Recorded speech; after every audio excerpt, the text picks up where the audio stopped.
back to the Bideo. It's been a couple months, and it's just me, just Noah. Uh, there's a recording I wanted to do, but first I want to get you guys updated on what's actually happening. A bunch of us moved. Dan and I are living together, and we're sort of, fixing up the house and stuff like that. I got a new job, and that comes with different hours and such. And based on my commute, I don't have a lot of free time these days. Uh, and we haven't been able to get together. And the main room that we would probably record the video in together is not finished yet. We knocked out some walls and we've put some putty in certain areas and we got to paint it and install some new carpeting and stuff like that. So that's kind of where we are right now. Uh, and we really wanted to do in-person podcasting, but that hasn't been able to happen yet. I'm going to try and get us to do another podcast in October. I should mention right now that it's September 26th. Yeah, at like 10:30 at night. I get home way later than everyone else, so it's kind of hard to uh, podcast together. And since most of our free time is on the weekends, we have to now sync our more personal, extra time into the podcast, which should be fine. But it was just a lot easier to do during the week. Excuse me, after work. But since I don't get home until 10 to 10:30, which is when Steve goes to sleep, it's gonna be a lot more difficult. Um, that being said, uh, I would like to do another podcast in October. October is going to be very busy. We have housewarmings and people's weddings to go to. It's overall just a busy month, but I would like to fit a podcast or two in there somehow, even if it's not in person. Uh, so maybe look forward to that. Maybe don't. Uh, I just want you to know that we do plan on continuing podcasting. It's just been really hard with the move. I essentially uprooted my entire life and went to a whole new city, whole new job, a whole new time frame of like when I'm awake and when I'm not. Uh, so yeah, there's all of that. But this is a special episode because it is September. It must mean that this is my 2018 Game of the Year list, top 10. Uh, I know it's super late, but I had to come to terms with not having the time to record videos. Uh, I'm realizing that I'm just getting older and I don't have time to do all the things I would like to do in regards to video game content creation. Uh, I was streaming very frequently in the past, and now I don't have as much time to stream. I just don't have time to upload YouTube videos. I just don't have time to do that, and I have to accept that. But what I do have time for is podcasting, especially solo, because I don't have to rely on somebody else's schedule in order to create this podcast specifically, um, like my personal list. So let's get started, shall we? I know Steve has been really dying to hear this, and he's been bugging me. He's like, "Hey man, so 2018 list is you're just not gonna do it? Just not gonna make it?" Um, and that was when I was in denial about my time. Uh, in order to make the YouTube videos, like, "Yeah man, I'll make it." I had stuff recorded and I was like ready to go, but it was just so much editing and talking. And then like when it comes to making a YouTube video, you have to make sure it's not as long as this podcast might be, this specific episode. Um, so yeah, let's start, shall we? My number 10 game of the year for 2018. God, it's 2019. It's almost October of 2019. Um, my number 10 game is Mega Man 11. I think it's really neat that Mega Man can still be relevant these days, And they added a mechanic. Well, they added mechanics, which is God, the power gear and the speed gear. And I tried really hard to not use either of them. I just really I wanted to play classic Mega Man, and I get that they wanted to like invent something new and add life to it. But I just didn't want it. I just didn't need it.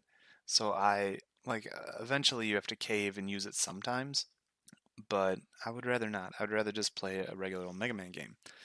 Something they did is they updated the art style to go more 3. It's still technically a 2D side-scrolling shooter type deal, but they updated the models to be 3D, and like the game has like very in-depth backgrounds. Um, but I really liked the enemies, I would say, because something they did was they made new enemies, and they were always like really interesting because sometimes they would want you to use the speed gear or the power gear, and sometimes you just didn't need them. It was always encouraged. It was something that was always encouraged. Um, but I just tried not to. And this is why it isn't so much higher on my list, is because they really added that thing, and it felt like so a classic Mega Man, right?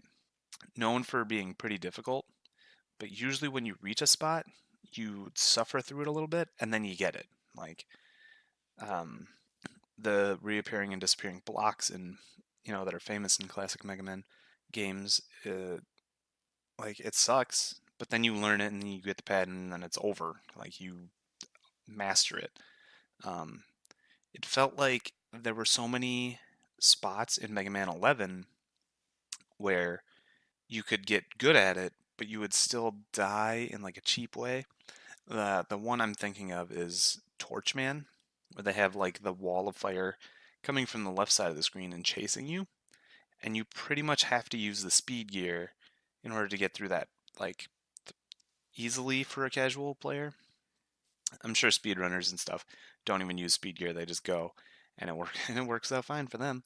But I'm not a speedrunner of that game, uh, so it was very difficult. There are a lot of like instant death mechanics that felt forced, I would say. Usually in Mega Man games, your instant death is like a surprise. Like you jump over a pit and an enemy comes launching out of the pit, knocks you back, you die.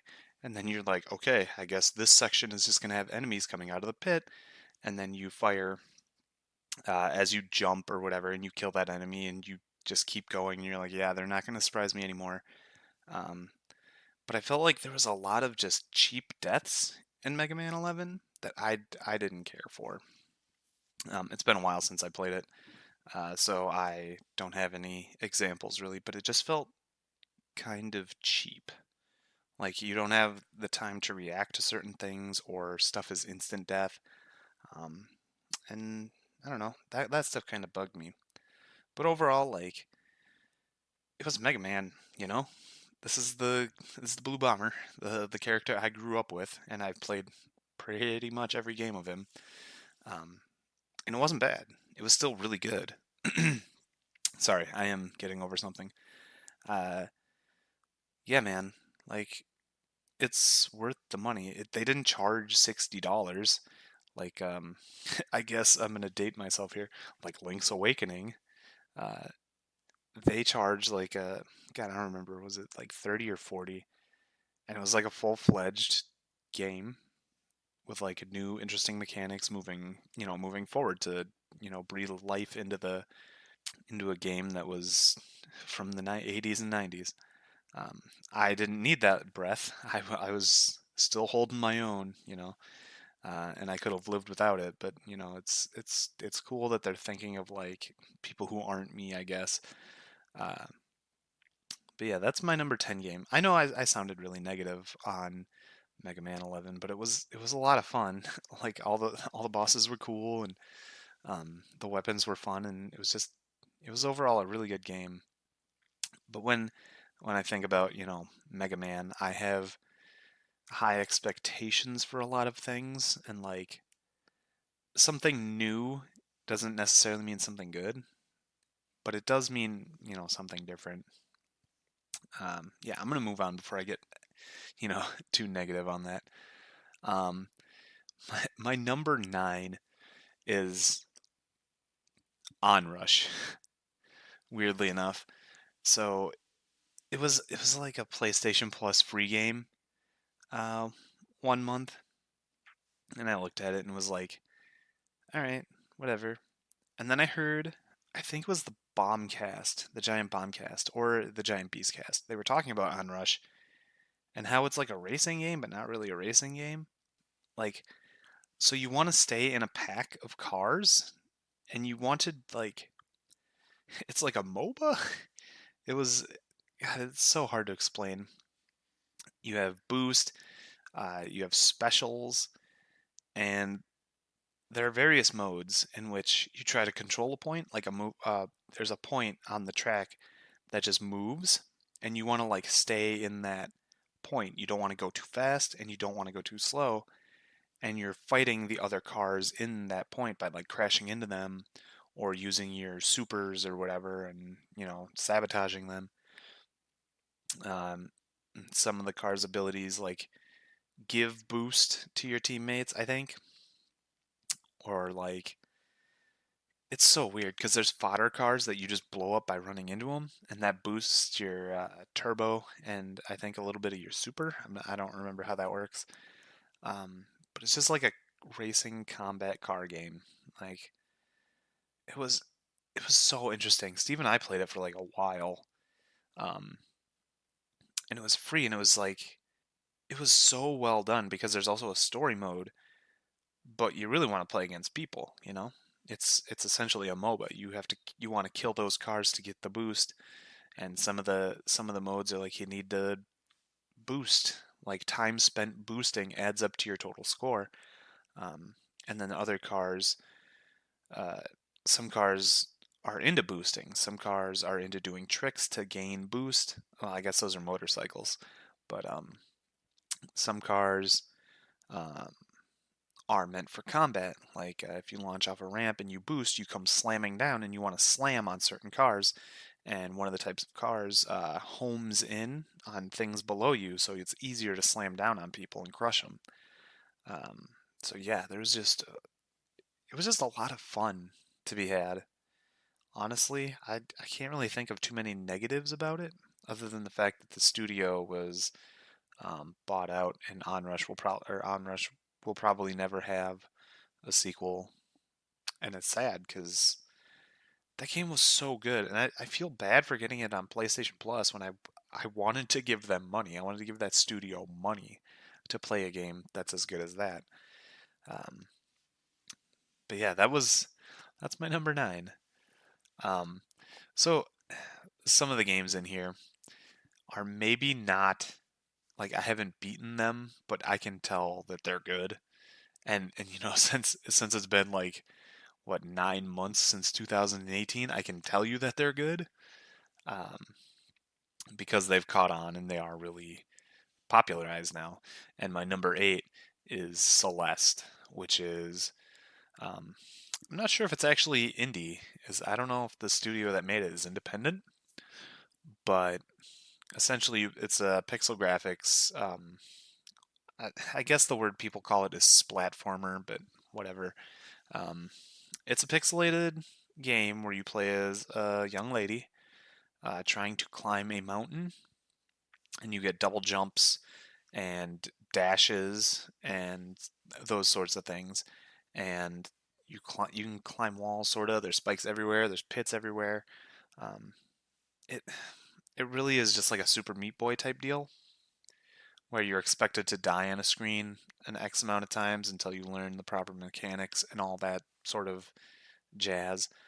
Um, but the music is really good, and there's strawberries in that game that you can collect by doing more difficult tasks in each screen, and those always felt like a collectible that was really good. I really didn't get far in Celeste, but I knew it was going to be good. It's one of those games like Hollow Knight where I really have to go back and play it. Like I know Hollow Knight's really good. I played it for a while, but I fell off of it for one reason or another. And I don't remember what happened with Celeste, but I think possibly one of these other games on this list came out and it just drove me out. Um, but they introduce like new mechanics in each world that you have to deal with, and it's just really interesting. Man, I just talking about it makes me want to like go finish it, you know. Um, but I don't know, man. Time is difficult to have these days. I'm a big old adult now. Um, let's just move to number seven. Oh my God, number seven. So I wrote this list, 3 or 4. No, this list was made in early 2019.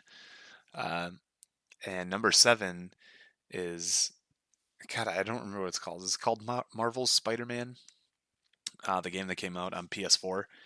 The one with the big puddle controversy. And that game's good. That game's real good, man. Um, if you haven't played it, you seriously need to pick it up. It's probably like $20 or something now because it's been almost a year.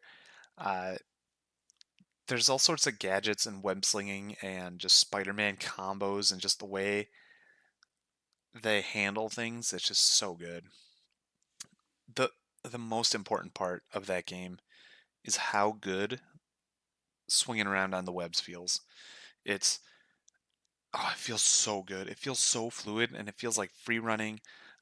You can swing into like the side of a building and you can start running on the side of the building, or you can there are like perches in various on the tops of various buildings. Like how in Assassin's Creed, you know how you get up to the top and there's the eagle perch or whatever it is, whatever bird Assassin's Creed uses, and you do this like swan dive into the haystack. Well, in Spider-Man, you can do um, launches in which you like yeah, you spider crouch. You know what I mean, where he bends his knees out and he has his hands on the whatever it is, the thing you're perching on, like a chimney or whatever, and then he absolutely launches himself forward at ridiculous speeds, and you use that in order to get momentum and to swing very fast. And also, if you're swinging really fast and you actually hit one of those perches and you jump off of it and you time it correctly, you get launched even faster and you can reach bananas speeds. And it just mm, feels so good. Such goodness. Um, but it's an open world game, sort of like a Grand Theft Auto in that regard, where there's a bunch of activities around the city for you to do. Usually it's collect something, or I think there's Black Widow. Uh, I don't remember who it is, but they're a villain, and they have like telescopes, or I think it's telescopes, placed around the city, and you have to find all the places she hid her stuffed cat. I think so. It might be like a Catwoman type deal now that I think about it. Um, but man, I don't remember the villain's name. I'm sorry. I'm not like way into Spider-Man lore. I just really like him as a character slash hero. Uh, so there's those, and then there's finding backpacks that I guess throughout Peter Parker's life, he has webbed backpacks that hold things. Um, and usually, what you find in those backpacks is references to past things in Spider-Man. Like you'll find, God, I think it's a recipe for cookies that Aunt May had, or something, or something like that. Or you'll find, um, like his science homework from grade 3 or something, and he always has something to say about it, and you can inspect it and look at it, and it's really cool. And like, there's pictures of him and MJ, um, that sort of stuff. That kind of helps you dive into the lore and background of Spider-Man, which some of us know, some of us don't. I don't know. And then there's all sorts of unlockable costumes. Sorry. There's all sorts of unlockable costumes with unlockable powers, and at some point you can mix and match powers and costumes, so it doesn't matter like what you're wearing. Because at the beginning, when you like start unlock costumes, they come with abilities, and I think further in the game you can just put any ability on any costume. Don't quote me on that. I'm not 100%, but I'm pretty sure that's true because I remember walking around with certain suits and certain powers that were not together initially. Um, that being said, the story is amazing. It's not the same Spider-Man story you've heard a million times in which Uncle Ben dies and he's got to take up the mantle of Spider-Man, um, which has been it's just been told to death, man. This one, Spider-Man or Peter Parker has been Spider-Man for a very long time. He has been a hero for very long. He's accumulated the supervillains and enemies and rivals and all that sort of stuff. So like he plays God, who is it? Yuri Lowenthal? I think that's him. Or maybe it's the other guy, I don't remember. Um anyway, they make a lot of quips about, having done this for a long time or he's been in the business for a long time. And that's way more interesting than Spider-Man learning how to be Spider-Man again. Like was it Spider-Man Homecoming or whichever one? No, Enter the Spider-Verse just came out, and it was a really good movie, but it was another Spider-Man learning how to be Spider-Man type deal, even though it wasn't Peter Parker. Um, I like jumping in deep into the story timeline, whatever, where stuff has happened that I already know that's happened. Um, and I think this also goes with the comics. I'm not sure. It's a different story than you know. So, um, Peter Parker is working with Dr. Octavius in order to build certain things like whatever. He's like his the words fail me. He's like a science assistant partner type guy. Um, so him and Dr. Octavius are working on various technologies and like the octopus limbs, are they telescopic? Whatever. They they're working on them together, and you can see throughout the game that he's going bananas. I'm not going to spoil too much, but you can tell like, oh, he's going to become the villain, and it's sad. Um, but yeah, there's that, and then the actual end of the game was impactful. That's the word I'm going to use. It was very impactful, uh, and it was one of those moments in games where you're like, dang, people should experience that. Like that is, whew. Um, that's what this game was for. That's the whole reason this game exists, and the voice actors really sold it. It was mm, so good. Um, but I think that's all I have to say on Spider-Man. Like you should play that one. Let me check out my number six here. Monster Hunter World. Oh my God, that came out in 2018. That's crazy. So Monster Hunter has always been really big in Japan, like way big, but not so much in America. And that's because I don't know, Americans are kind of dumb, or they want fluid action all the time. But Monster Hunters are very deliberate combat, where once you enter a swing animation, you are stuck in that animation, um, and there's no way out of it. And you have to make sure you're attacking at the right time, otherwise you get interrupted, knocked back, and possibly killed or knocked out or whatever they want to call it. But Monster Hunter World introduced a lot of things that make it much more accessible. Um, there are flight points in which you can fly around to various things. Um, Instead of screen transitions from area to area, there's just a big map. I think there's three, or there were three. Now there's DLC out, or expansion pack for Monster Hunter World 2019, man. Like it's happening. Um, but there's just one big map that you travel around, and there are little areas, but you don't screen transition.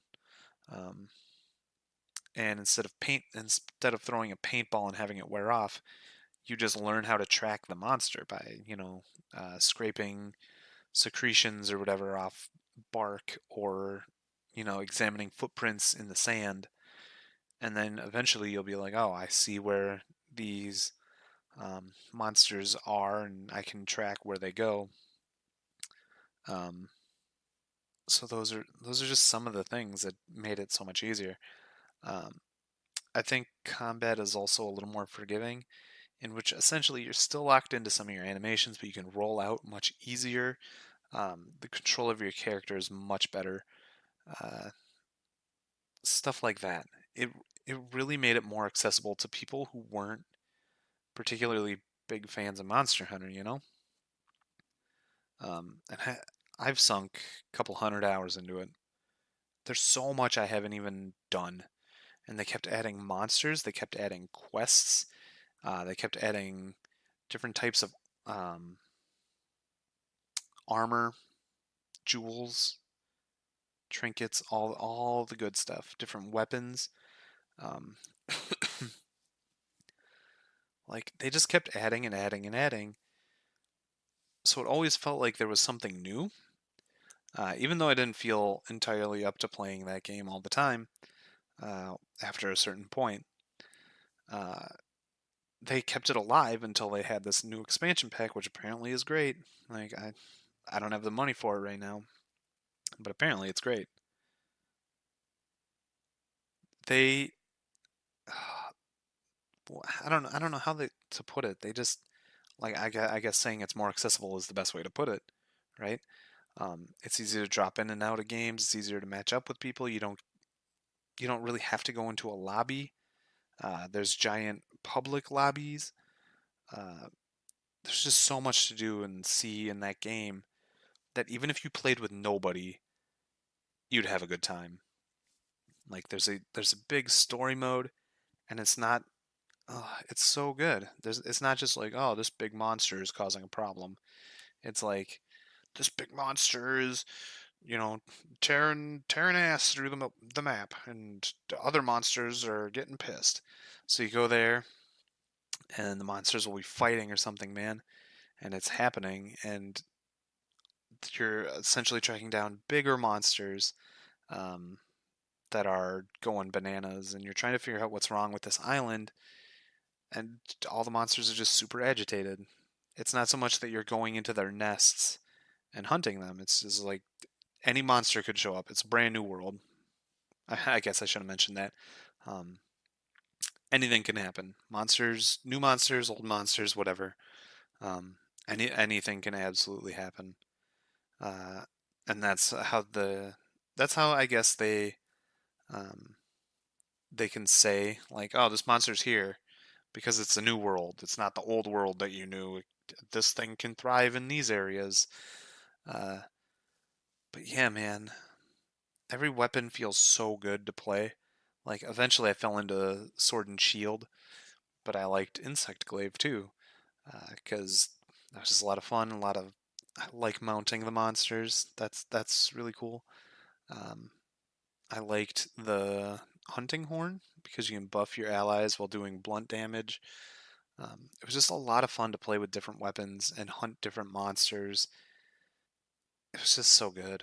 Like they really knocked it out of the park with that one. Um, I would say like an 8 or a 9 out of 10, probably. Super good. Um, let's see, what's my number five? Oh my god, that only made number five. Uh, my number five of 2018, Red Dead Redemption 2. Weird. That game was phenomenal. Let me look at other stuff. Okay, I can see. Okay, my last five were nothing compared to these top five. And even then, like, those were really good games, man.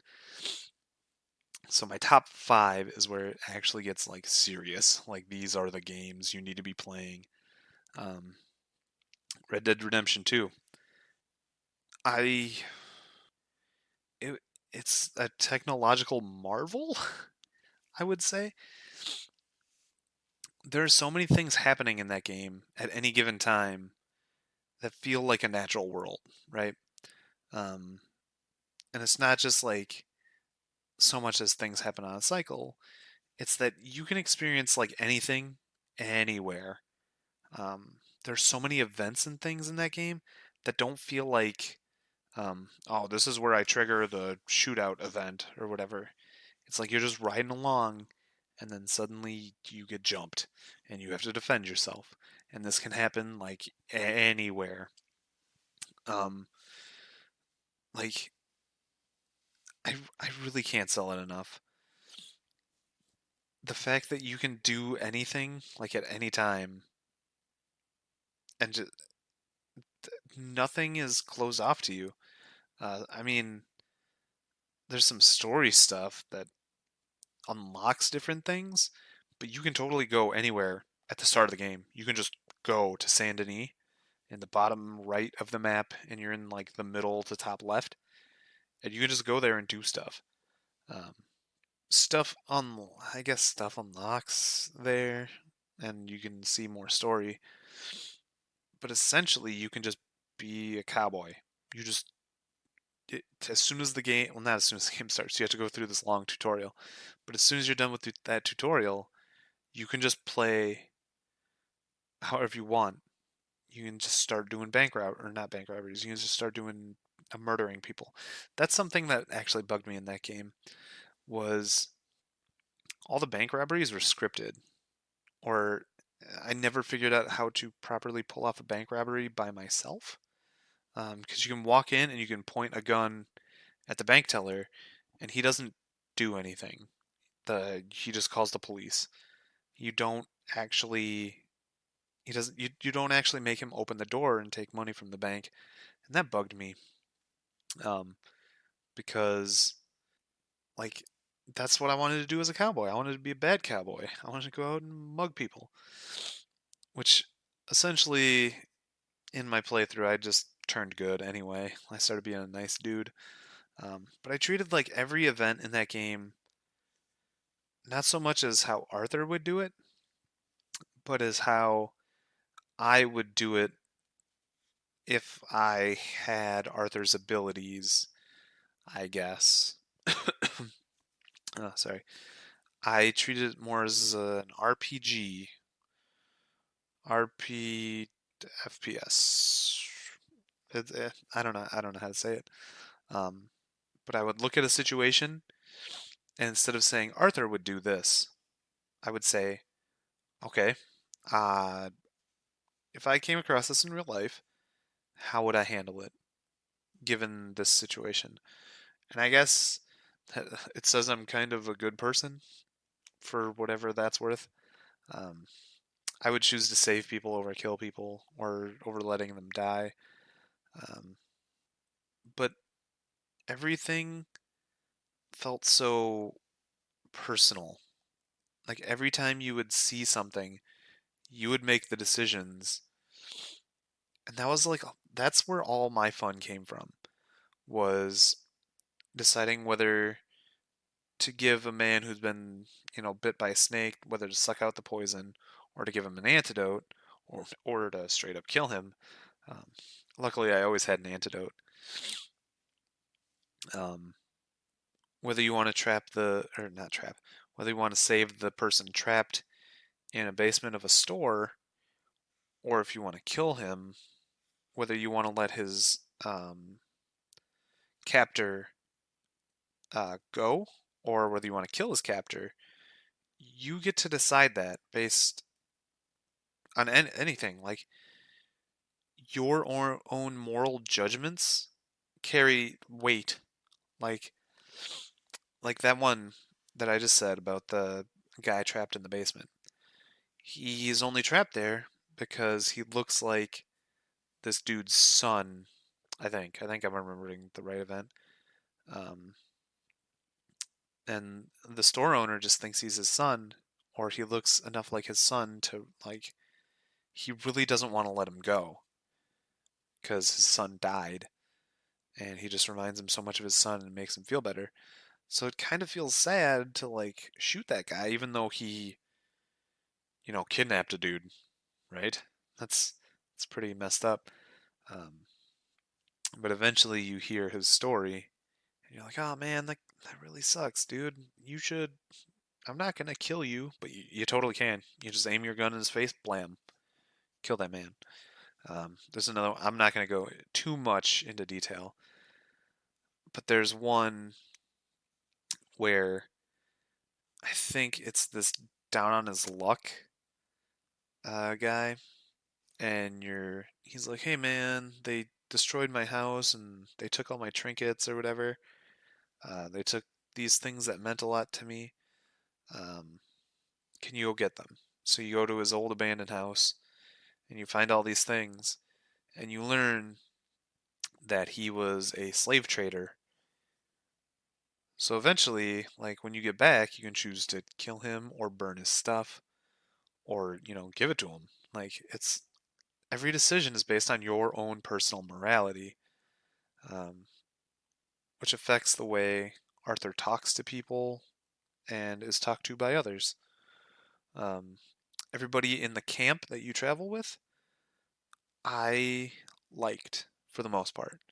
Um, and without spoiling too much, they can take away some of those people, and you don't see it coming. Like I,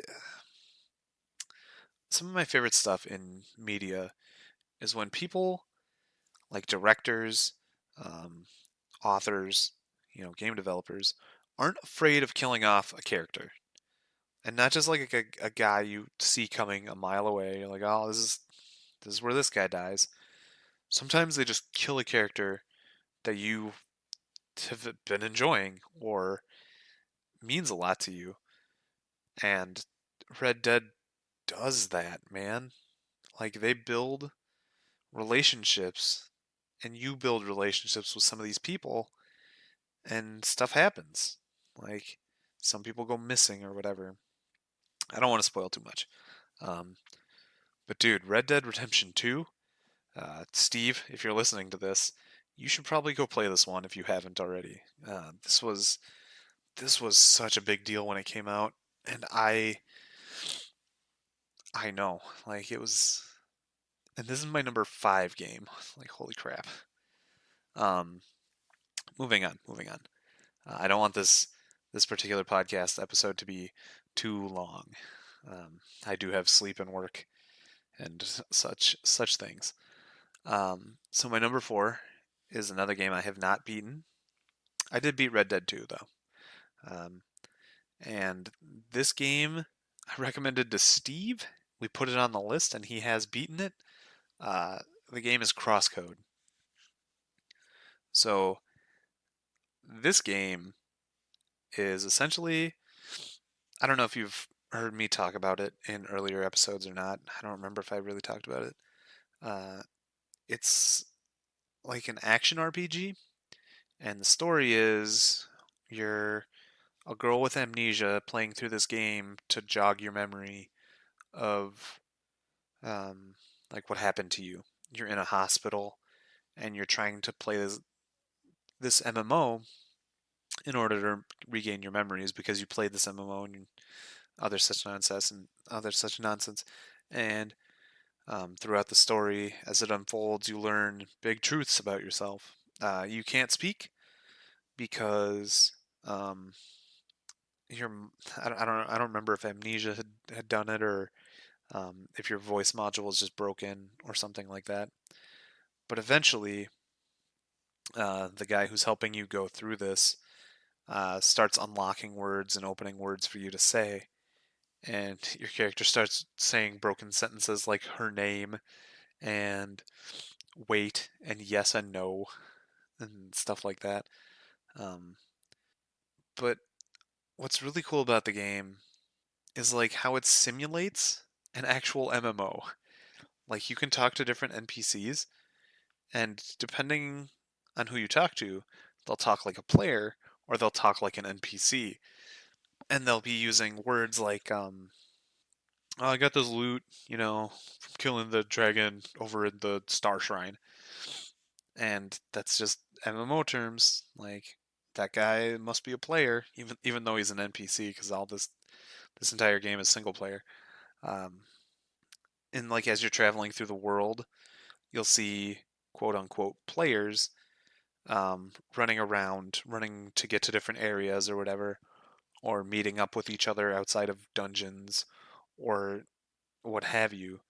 And it's something that like other indie games do or don't do, and it's way important. Like adding life to the world is something that just should be done. Like you made this game, you want it to be like this, so add flavor, add life to your game.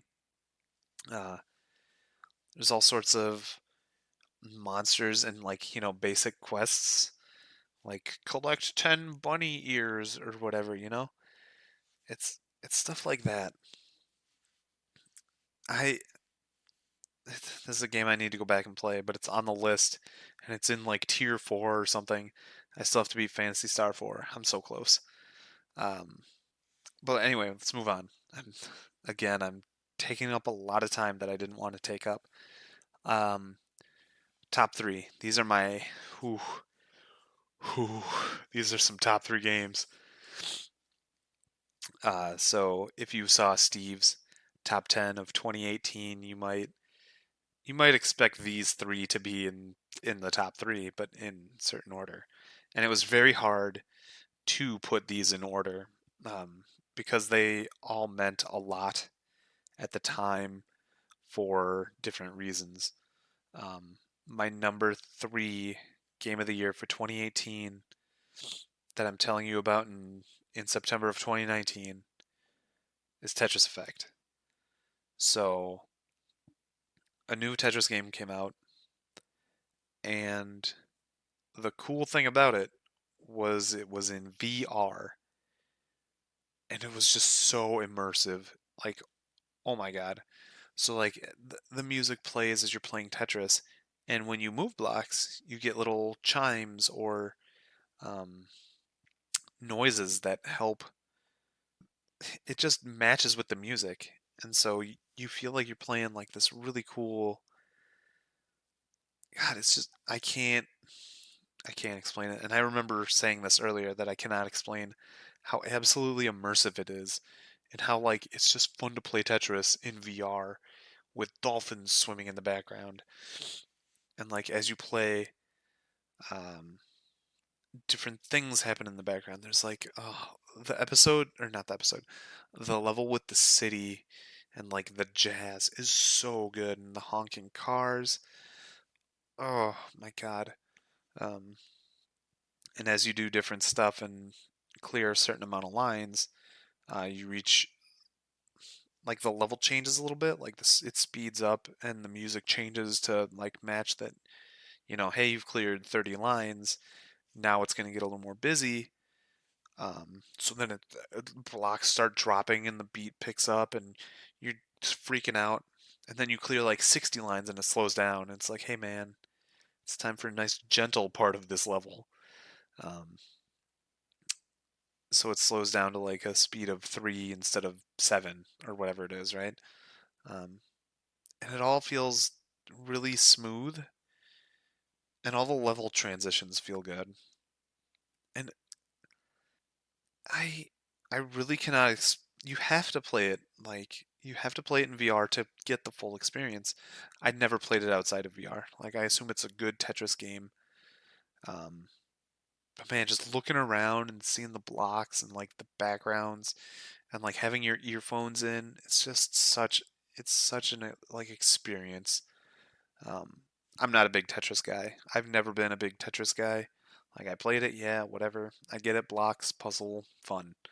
Um, this absolutely blew me away. It was again, it was hard to rank these top 3, but it being Tetris probably is the reason it's in number 3.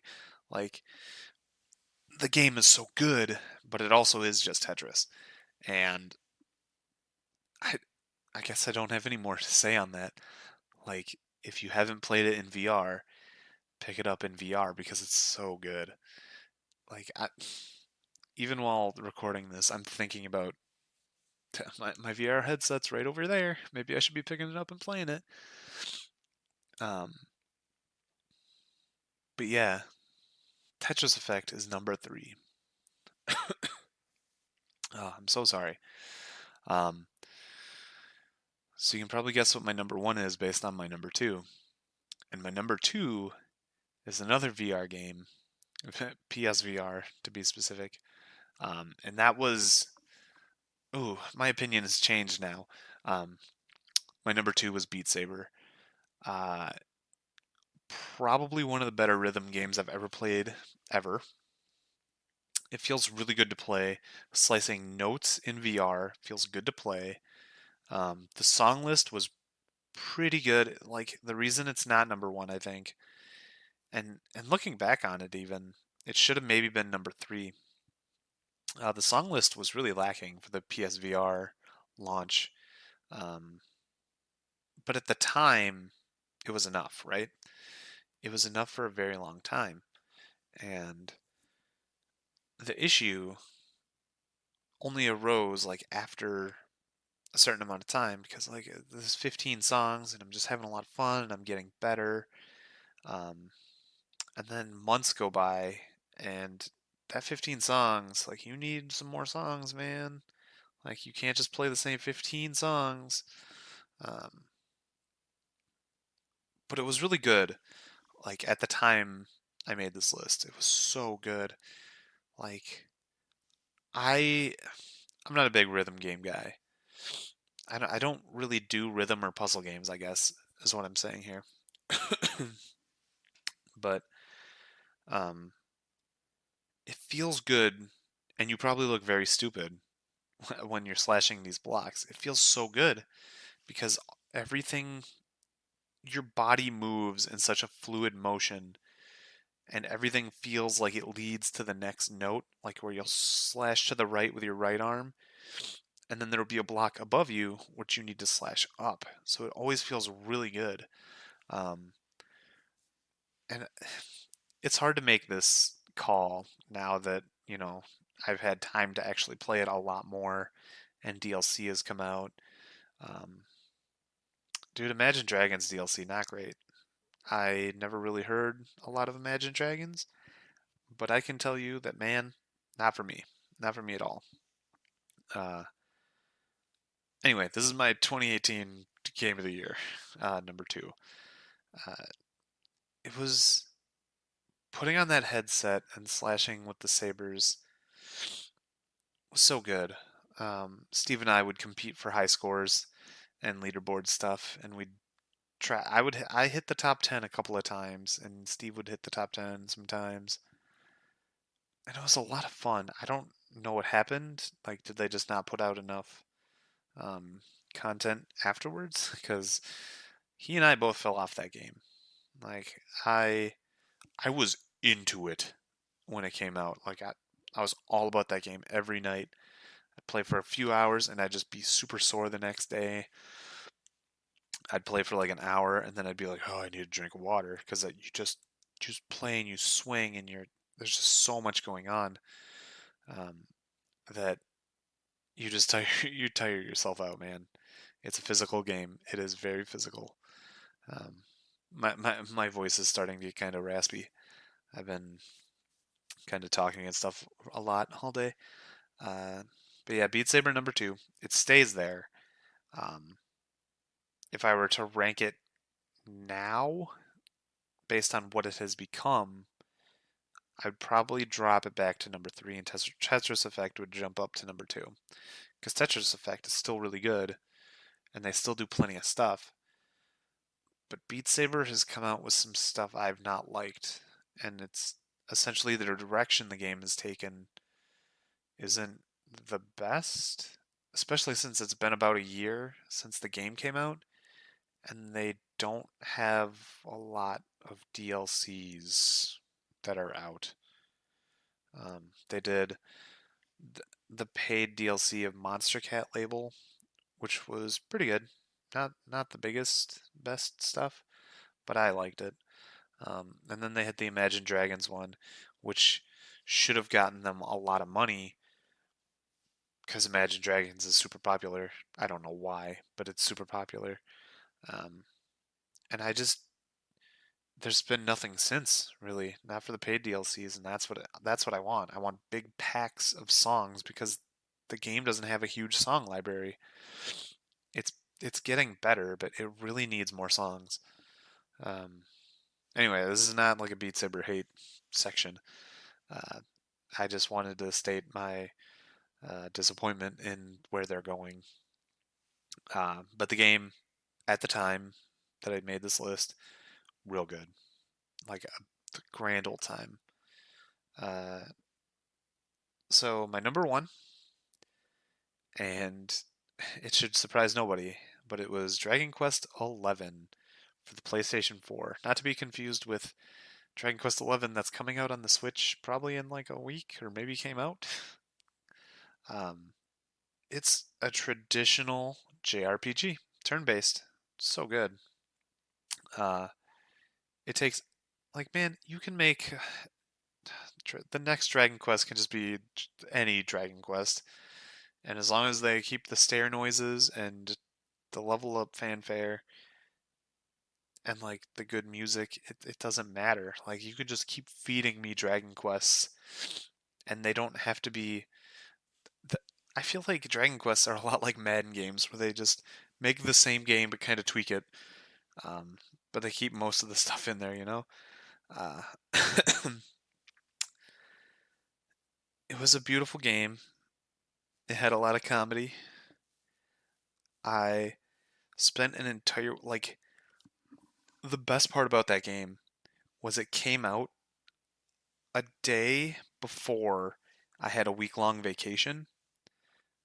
So I spent that entire week um, playing Dragon Quest. I would wake up, I would play Dragon Quest, I would fall asleep. I would wake up, I would play Dragon Quest, I would fall asleep for 7 days. Like, it was so good. They had like skill trees in order to, change the way your characters played.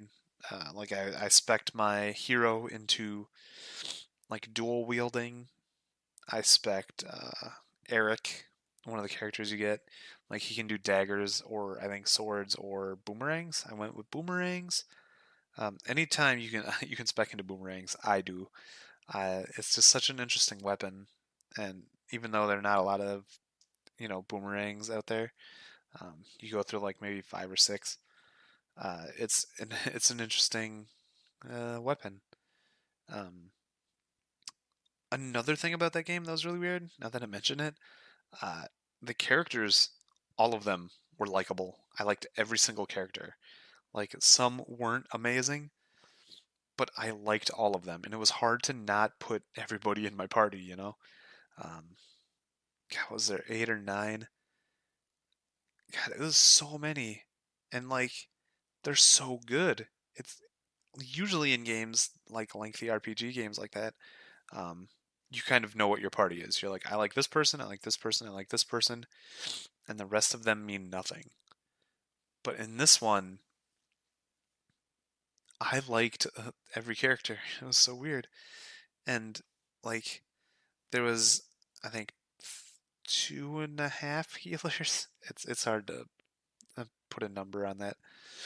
But one was like a heal over time character, or like give you vampiric abilities or something. And the other one was just a flat out healer. I ended up using the flat out healer um, over the heal over time person because the heal over time person also had like different buffs than the flat out healer that were more offensive based. So essentially, you would choose that person if you had confidence in your defensive abilities, so that you could get more attack out of yourself. Um, but dude, the people who write Dragon Quest, they know what they're doing. Like, there's a section in that game, and everyone who's played Dragon Quest 11 sent that same part to somebody else in like GIF form or video form. of like the really funny times. It's God, man, it it didn't do it didn't do anything like crazy, but it did everything you wanted it to absolutely perfectly. Like at no point was I really grinding levels outside of getting to level 99 or 99. Like even though I could have beaten the game, I did beat the game. Um, Even though you don't have to get to 99, like I did. Um, there are a lot of like optional dungeons and stuff like that that were just a lot of fun and added more. God, it's hard to not spoil stuff.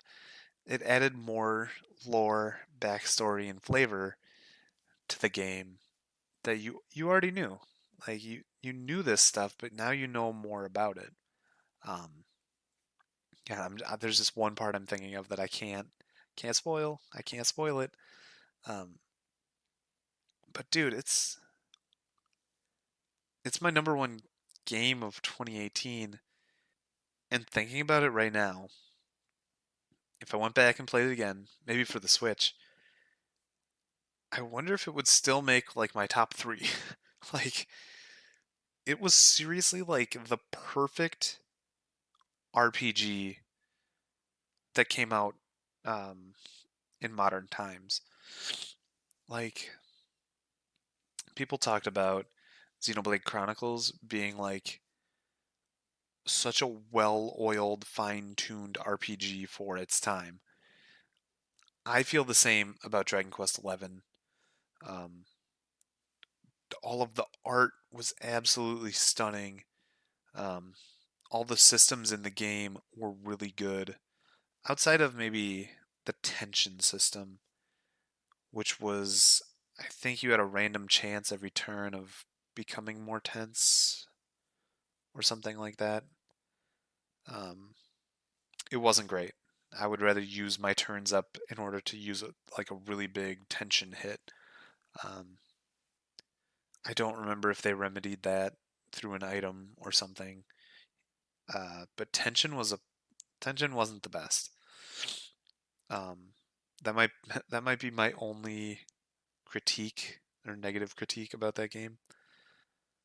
But overall, characters likable, world beautiful, and like it's very hard for me to play a turn-based game these days because they take up so much time. But I can absolutely see myself going back and playing Dragon Quest XI. Um, I've thought about it even like, man, I'd really like to replay Dragon Quest XI, which is not something I usually say about JRPGs, because they're so long. Like I can replay the, I don't know, some other game. Like I can replay Mario 64. I can replay Mega Man X. Those are relatively short games, but going back and playing and beating an 80 to 120 hour game, that says a lot, I would say. Um, I don't know if Steve's beaten it or not. I know he wants to listen to this the most.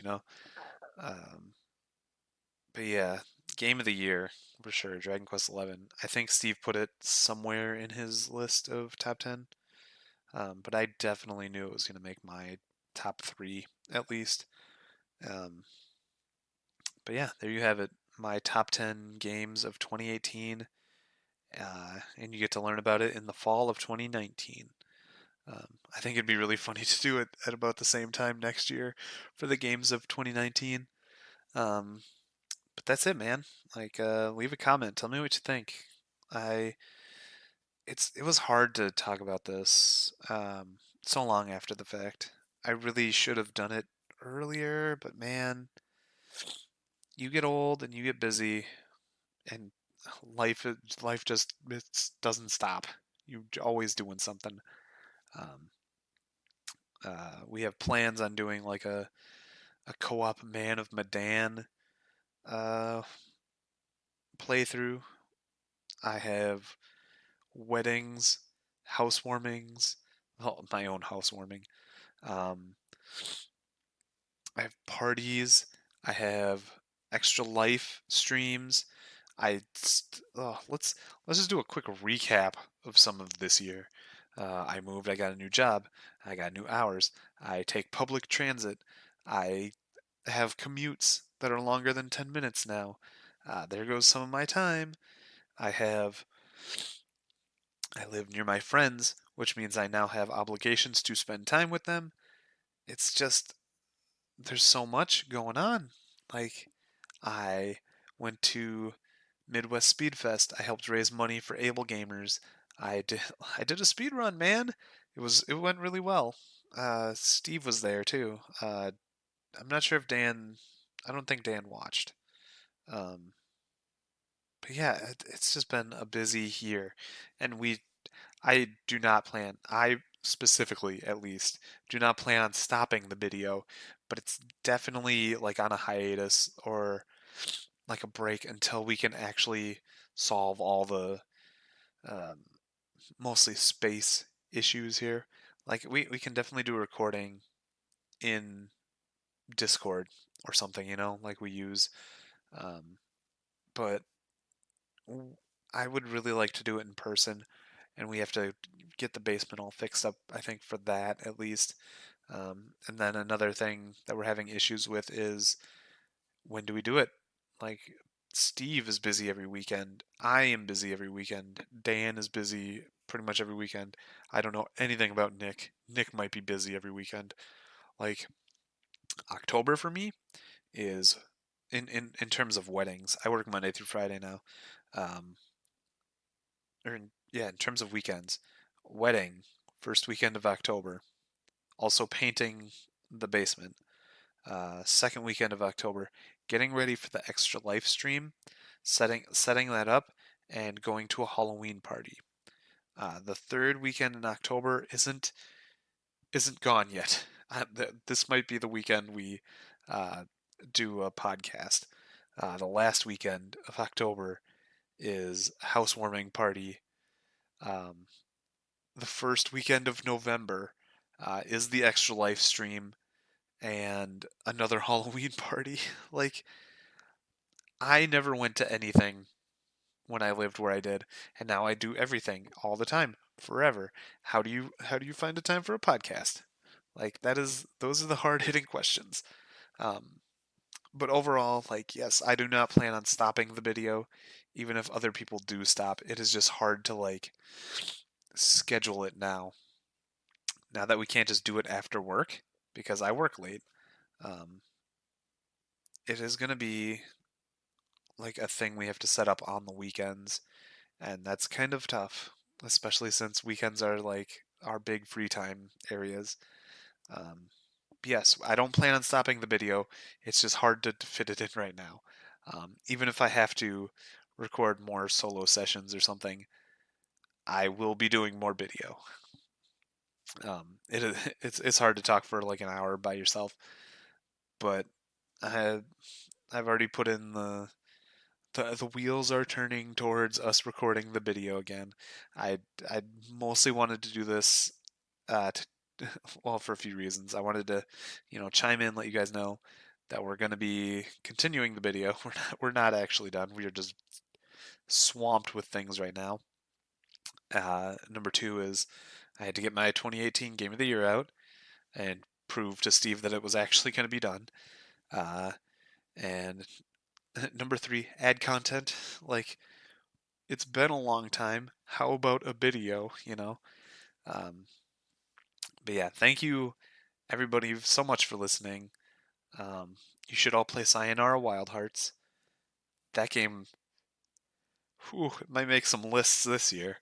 Uh, Seriously, thank you for sticking with us. Like, if you're following us on Spotify or Apple Music or Google Play or whatever we're on, I don't even remember. Um, you know, send us a comment. Let us know like that you're listening or whatever. Uh, I don't remember the email. I think it's the Bideo podcast at gmail.com. You know what? Send an email there. Like, if it's not us, it's not us. Uh, I know Steve has all the information on that.